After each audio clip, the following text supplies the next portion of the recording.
గ్రాముల బంగారాన్ని విడిపించి ఆ రోజు ఆన్లైన్ రేటుకే మేము కొంటాం. Sharma gold company. అందరికీ నమస్కారం. ముందుగా ప్రేక్షకులందరికీ క్రోధినామ సంవత్సర ఉగాది పండుగ శుభాకాంక్షలు. అయితే ఉగాది పండుగ అనగానే మనందరం కూడా ఈ సంవత్సరం మొత్తం మన రాశి ఫలాలు ఎలా ఉన్నాయి, ఈ సంవత్సరంలో మనకి ఆదాయం ఎంత ఉంది, వ్యయం ఎంత ఉంది, ఇవన్నీ కూడా డీటెయిల్డ్గా తెలుసుకోవాలని చాలా ఇంట్రెస్ట్గా వెయిట్ చేస్తూ ఉంటాం కదా. అయితే ఈ ఉగాది రాశి ఫలాలు మనకి డీటెయిల్డ్గా ఇన్ఫర్మేషన్ ఇవ్వడం కోసం మనతో ఉన్నారు ప్రముఖ జ్యోతిష్య వాస్తు పండితులు, జ్యోతిష్య వాస్తు శిక్షణ నిపుణులు, ప్రముఖ ఆధ్యాత్మికవేత్త, లలిత ఉపాసకులు బ్రహ్మశ్రీ నానాజీ పట్నాయక్ గురువు గారు. మరి పూర్తి వివరాలు గురువుగారు వాటిలో అడిగి తెలుసుకుందాం. నమస్కారం గురువు. శ్రీమాత్రే నమః. గురుగారు, మరి క్రోధినామ సంవత్సరంలో తులారాశి వారికి ఈ సంవత్సరం ఆదాయం, వ్యయం, రాజపూజ్యం, అవమానం ఎలా ఉన్నాయి డీటెయిల్ గా ఎక్స్ప్లెయిన్ చేయండి. తప్పకుండా అమ్మ. తులారాశి వారికి కన్నా చూసుకుంటే 2, 8, 1, 5గా చూపిస్తుంది. అంటే 2, 8 అంటే 2 లక్షలు ఒక ఆదాయం అనుకుంటే ప్రతి సంవత్సరం ఒక వ్యక్తికి 8 లక్షలు ఖర్చు చూపిస్తుంది. మరి ఇది ఇలాగే ఉంటుందా అంటే ఏమీ కంగారు పడక్కర్లేదు, మార్చుకోవచ్చు దీన్ని. 1, 5 అంటే రాజ్యపూజ్యం 1, అవమానం 5గా చూపిస్తుంది. అంటే మెచ్చుకునే వాళ్ళ సంఖ్య తక్కువ, అతి తక్కువ ఉంది, అవమానించే వాళ్ళ సంఖ్య ఎక్కువ అని చూపిస్తుంది. అయితే మీరు ఇది మరి ఇలాగే అనుభవించాలా ఏమిటంటే ఏం టెన్షన్ పడక్కర్లేదు. వాళ్ళ జన్మజాతకాల్లో కనుక లగ్నం బలంగా ఉన్న వాళ్ళకి ఆ రాజ్యపూజ్యం ఆటోమేటిక్గా వస్తుంది, దశమం బాగుంటాయి. ఇదేంటంటే ఇది కొంతవరకే పనిచేస్తుంది మనిషి మీద. అదేవిధంగా ఆదాయ వ్యయాలు కూడా ఇందులో చూపిస్తున్నది ఇలాగే ఉండాలంటారు, దీన్ని కూడా మార్చుకోవచ్చు. తులారాశి వారి కనుక చూసుకుంటే మీరు గమనించుకున్నట్లయితే తులా లగ్నం ఆ రాశి, గురువు అష్టమంలోకి వచ్చి 2వ స్థానాన్ని చూస్తాడు. 2వ స్థానం చూసేటప్పుడు ధనయోగాన్ని ఇస్తాడు, కాబట్టి టెన్షన్ ఏం పడక్కర్లేదు. ఓకే, అయితే వ్యయం తగ్గాలి. ఇక్కడ ఎందుకు వ్యయం పెరుగుతుంది అనేది మనం ఆలోచించాలి. తులవారికి 12వ స్థానంలో కేతు ఉన్నాడు. కేతు అంటే ఏంటి? Cutting planet. అంటే ఏదో ఒక ఖర్చుని ఇవ్వాలి. అందుకని సింపుల్గా ఏం లేదు, మీకు వీలున్నప్పుడల్లా ఓ నెలకో 2 నెలలకో 3 నెలలకు ఒకసారి ఈ సంవత్సరం మొత్తము కూడా అప్పుడప్పుడు ఉలవలు దానంగా ఇవ్వడం, లేదా ఉలవలు దానం తీసుకునేవారు లేరే పావురాలకైనా వేయడము, లేనట్లయితే గోవులకి గ్రాసము తినిపించడం చేసినా కూడా మీకు ఖర్చు అనేటువంటిది ఆ రూపంలో అమ్మవారు తగ్గిస్తుంది. అయితే గోవు తినిపించేటప్పుడు దేశీవాలి గోవుకి సాక్షాత్ అమ్మవారే గోవు రూపంలో ఉంది అనేటువంటి భావనతో తినిపించాలి. అలా తినిపించినట్లయితే అమ్మవారి అనుగ్రహం పరిపూర్ణంగా ఉంటుంది, ఏ ఇబ్బంది రాదు, గుర్తుపెట్టుకోండి. ఓకే, అదొకటి. అలాగే ఇక్కడ మిగతా అంశాలు కనుక చూసుకున్నట్లయితే రాజ్యపూజ్య అవమానం కూడా అనుకున్నాం కదా, 1, 5 ఉంది అనుకున్నాం కదా. రాజ్యపూజ్య అవమానం అంటే ఒకటి, అమ్మవారికి సంబంధించినటువంటిది ఏదైనా వినడం, లలితాసహస్రనామాలు వినడం ద్వారా కూడా మీకు రాజ్యపూజ్యం పెరుగుతుంది, అవమానం తగ్గుతుంది. అవమానం తగ్గడానికి కాస్త దత్తాత్రేయుడి చరిత్ర చదివిన, జయ గురుదత్త, శ్రీ గురుదత్త అనుకున్నా కూడా తగ్గుతుంది చెప్పాలంటే అవమానం అనేటువంటిది. ఇక ఈ తులారాశి వారికి కనుక చూసుకున్నట్లయితే ప్రత్యేకంగా ఫైనాన్షియల్ గ్రోత్ అయితే ఉందని చెప్పి మనం చెప్పుకున్నాము. ఓకే, 7వ స్థానంలో గురువు ఉన్నాడు కాబట్టి మే వరకు సంబంధాలు ఏదైనా కుదుర్చుకున్నా మే లోపలే మీకు బాగా కుదిరేటువంటి ఆస్కారం కనిపిస్తుంది.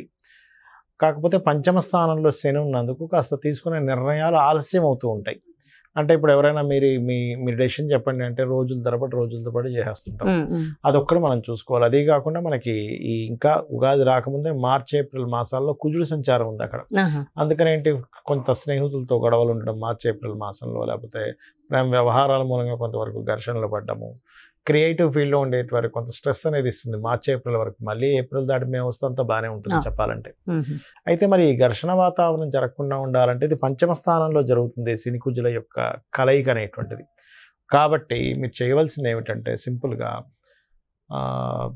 స్మరణ, అంటే దేవతా స్మరణ, కాళికా అమ్మవారిని కానీ, నరసింహస్వామిని కానీ, వరాహస్వామిని కానీ, వారాహి అమ్మవారి దండకము లేకపోతే స్తోత్రం చదువుకోవడం కానీ చేసినట్లయితే ఈ యొక్క ఆలోచన విధానంలో ఇబ్బంది అనేటువంటి తగ్గుతుంది చెప్పాలంటే. అదేవిధంగా ఉద్యోగ అవకాశాలు చక్కగా ఉంటాయి. కొత్త ఉద్యోగ అవకాశాలు, అందులో ముఖ్యంగా గవర్నమెంట్ జాబ్స్ కోసం ట్రై చేసేటువంటి వారికి ముఖ్యంగా ఈ tours and travels related and ఇట్లాంటి వాటిలో సాఫ్ట్వేర్ రంగాల్లో ఉండేటువంటి వారికి కొత్త అవకాశాలు వస్తాయి ఈ సంవత్సరం మొదట్లో. ముఖ్యంగా మొదట్లోనే వచ్చేస్తాయి. తులారాశి వారికి బాగుందని చెప్పుకోవాలి. అయితే ప్రపంచ వ్యాప్తంగా, దేశ వ్యాప్తంగా మొత్తం ఎలా ఉండబోతుంది అంటారు ఈ సంవత్సరం? ఒకటేనమ్మా, క్రోధినామ సంవత్సరానికి అధిపతి ఎవరు, అంటే ఈ సంవత్సరానికి రాజు ఎవరు అనేటువంటి తీసుకుంటే కుజుడు అవుతాడు. కుజుడు అంటే ఫైటింగ్, గొడవలు, ఉద్యమాలు, యుద్ధాలు, వీటికి కారకుడు అనమాట కుజుడు. అందుకని అటువంటి వాతావరణం కనిపిస్తుంది. అయితే లక్కీ ఏంటంటే కాలసర్ప దోషం నుంచి గురువు బయట ఉన్నాడు, అది కొంత సేఫ్ ఇస్తుంది. బట్ ఏదైనా కానీ కొంచెం యుద్ధ సంబంధంగా అంటే రాజులకి ఇప్పుడు చూడండి అప్పటిదాకా అక్కర్లేదు, మనకి ఫిబ్రవరి నుంచే స్టార్ట్ అయింది దాని ప్రభావం. ఎందుకంటే ఈ రవి మనం జనవరిలో మనం చెప్పుకున్నప్పుడు కూడా చెప్పుకున్నాం, కొంచెం ఈ సమయంలో కొంచెం ఈ బాంబు పేలుళ్ళని లేకపోతే ఈ గొడవలని కొంచెం ఈ యుద్ధ నౌకల్ని ట్రాప్ చేయడం అని లేకపోతే అంటే నౌకా దళాల మీద లేకపోతే నౌకల మీద అంటే జలరాశుల్లో కుజుడు శని ఉన్నారు కాబట్టి నౌకల మీద అంటే దాడి చేయడం, దాన్ని హైజాక్ చేయడం లాంటివి ఉంటాయని చెప్పుకున్నాం లాస్ట్ అట్లాంటివే జరిగింది ఈ మధ్య అంతా కూడా. అంటే ఏమిటి ఈ సంవత్సరం ప్రత్యేకంగా కొంతవరకు ఈ యుద్ధ సంబంధించినటువంటి ఈ మనం ఊహించినటువంటి మార్పులు అనేకమైన జరుగుతాయి. అంటే అసలు లాస్ట్ మినిట్ వరకు ఇది మారదు, ఇలాగే జరుగుతుంది అనుకుంది, అది సడన్ గా మార్పు వచ్చేస్తుంది. అసలు ఎవరు ఎక్స్పెక్ట్ కూడా చేయరు, అసలు ఇలా జరుగుతుందా, ఇలాంటివి కూడా జరుగుతుంది అసలు ప్రపంచంలో అన్నట్టుగా జరుగుతుంది. అన్ని మార్పులు ఏదైనా కావచ్చు. అంటే టెక్నికల్ గా హై లెవెల్లో మార్పులు చూస్తాము, రాజకీయంగా హై లెవెల్లో మార్పులు చూస్తాము, గుర్తుపెట్టుకోండి. అసలు మోసాల లెవెల్లో కూడా హై లెవెల్లో మార్పులు చూస్తాం. సో కాస్త కేర్ఫుల్ గా ఉండాల్సిన సమయం because of Saturn Mars combination అలాంటిది. అందులో పర్టికులర్ గా మే వరకు ఈ జాగ్రత్తలు తీసుకోవాలి, మెయిన్గా మే వరకు. అదొకటి. ఇక మిగతా అంశాలు కనుక చూసుకుంటే కనుక అంటే వీళ్ళు మరి ఇప్పుడు ఈ యుద్ధ సంబంధించిన ఇవన్నీ అనుకున్నాం కదా, మరి రకరకాల దేశాల్లో మన ఇండియన్స్ ఉంటారు, అందరూ కూడా మనుషులే కాబట్టి వీళ్ళెవరూ కూడా ఇబ్బంది పడకుండా ఉండాలి అంటే ఒకటే గుర్తుపెట్టుకోండి, కాలభైరవ అష్టకము, కాళికాదేవి యొక్క స్తోత్రాలు, కాలభైరవ అష్టకం కానీ, నృసింహస్వామి యొక్క స్తోత్ర పఠనం చేయడం కానీ, ఆంజనేయ స్వామి యొక్క ఆరాధన చేయడం కానీ, ఇవి గనక చేయగలిగితే, లేదా మీకు దగ్గరలో గోశాల ఉంది, గోవులకు కాస్త బెల్లము, అదేవిధంగా నువ్వులు కాదు సారీ బెల్లము మరియు క్యారెట్లు, నువ్వులు తినిపించకూడదు, పొరపాటు నువ్వులు అన్నాను, నువ్వులు అస్సలు తినిపించకూడదు, బెల్లము క్యారెట్స్ తినిపించాలి. నువ్వులు దానం మాత్రమే ఇవ్వాలి. చాలామంది అంటుంటారు ఏమంటే నువ్వులు మేము తినిపించాలా అని అడుగుతూ ఉంటారు, ఏది పురోహితుడు తీసుకోవట్లేదని. ఎందుకంటే అమ్మ అది ఏదైనా మనకి ప్రెగ్నెన్సీతో ఉందనుకోండి, దాని ప్రెగ్నెన్సీ ఇచ్చినవ్వడం వల్ల మరింత దోషం ఏర్పడుతుంది. కాబట్టి ఇది జాగ్రత్త తీసుకోవాలి. సో కాబట్టి ఈ జాగ్రత్తలు తీసుకుంటే సరిపోతుంది. ఇదంతా ఓవరాల్ గా సామూహికంగా కూడా చేయడం వల్ల ప్రపంచానికి ఇంకొంచెం మంచి జరుగుతుంది కదా గురుగారు. ఇవే కాకుండా ఇంకేమైనా జాగ్రత్తలు తీసుకోవాల్సిన అవసరం ఉంటుందంటారా? జాగ్రత్తలు అంటే ఏం లేదమ్మా, ఒకటి గుర్తుపెట్టుకోండి, నేను చెప్పేది ఒకటే, మనకి ఎప్పుడైనా సరే గ్రహస్థితిలో ఎలాగున్నా అంటే మన జాతకం ఇలా ఉంది, వాస్తు ఇలా ఉంది, ఇవన్నీ ఎలాగున్నా నేను చెప్పేది ఒకటే, అమ్మవారిని గనక మనం ఆశ్రయించినట్లయితే ఇవన్నీ కూడా పక్కకు పోతాయి. అయితే మరి ఈ శాస్త్రం ఎందుకు ఇచ్చింది అమ్మవారు? ఈశ్వరుడే స్వయంగా కూడా జ్యోతిష్ శాస్త్రాన్ని ఇచ్చాడు కదా, మనం చెప్పుకుంటూ ఉంటాం కొన్ని వాటిల్లో మహర్షుల ద్వారా మనకు అందించాడని. మరి ఆ పరమేశ్వరుడు ఎందుకు అందించాడంటే మనకు ఒక జాగ్రత్త చూసుకోవడానికి, ఒక రూట్ మ్యాప్ లాగా మనం ఒక తయారు చేసుకుంటున్నాం.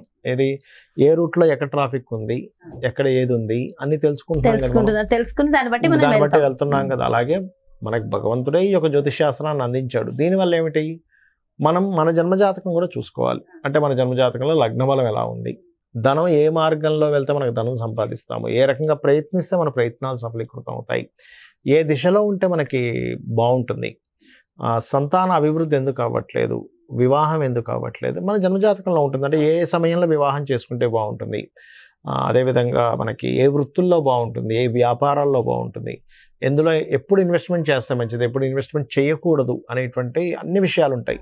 మీకు అనిపిస్తుంది మరి ఇవి అన్నీ మన జన్మజాతకంలో ఉంటాయి, మనం మరి ఈ గోచార ఫలితాలు ఇవన్నీ ఎందుకు చెప్పుకుంటున్నాం అంటే ఒకటే గుర్తుపెట్టుకోండి అమ్మా. ఇప్పుడు మీరు షూటింగ్కి వచ్చారు కదా, నార్మల్గా మీ ఇంటి నుంచి ఇక్కడ 40 నిమిషాలు అనుకోండి కార్లో రావడానికి, అదే ట్రాఫిక్ జామ్ అయితే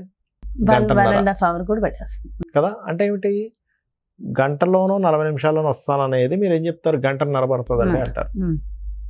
అంటే మీ కారు మీరు మీ డ్రైవర్ కానివ్వండి, మీరు ఓన్గా డ్రైవ్ చేసుకున్నా మీ కారు అదే రోడ్డు అయినా కూడా మరి ట్రాఫిక్ ఉన్నప్పుడు ఏమో ఎక్కువ టైం పడుతుంది, ట్రాఫిక్ లేనప్పుడు హాఫ్ అన్ అవర్లో రాగలుగుతున్నారు.